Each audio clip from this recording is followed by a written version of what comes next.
I've been called the champion of the obvious. And I like that.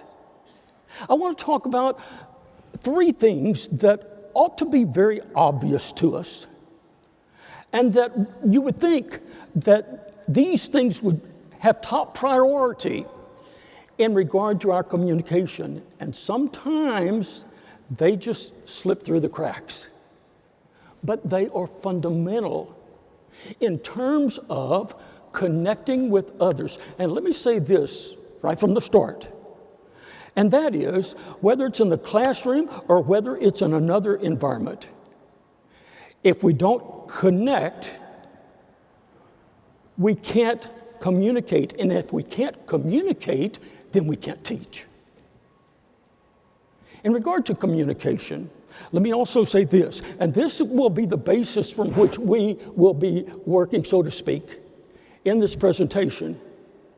And it's this, and that is everything that we do or say in every way, every day, throughout the day, sends a positive or negative message to others. Everything communicates. I think sometimes we tend to limit communication to what comes out of our mouths. Well, that's a form of communication. But you know what? How many of you have a dog? Can I see a show of hands? Isn't it wonderful? We had a little Boston Terrier, and he got very sick, and Crockett's not with us anymore. But I'll tell you what, Crockett was a master communicator, and he didn't say a word. Oh, he could kind of make this sound if he wanted something. And we knew that he was uncomfortable, or he wanted something, or he wanted to go outside, or he wanted to eat, or he wanted to go for a walk. Friend, there are other ways besides words that communicate.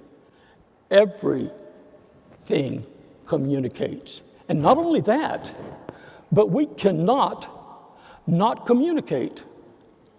Suppose I were to just stand here like this. Awkward, isn't it?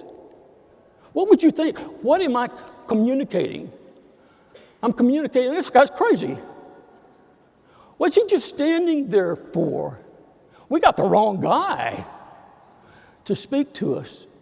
Everything communicates. We cannot not communicate.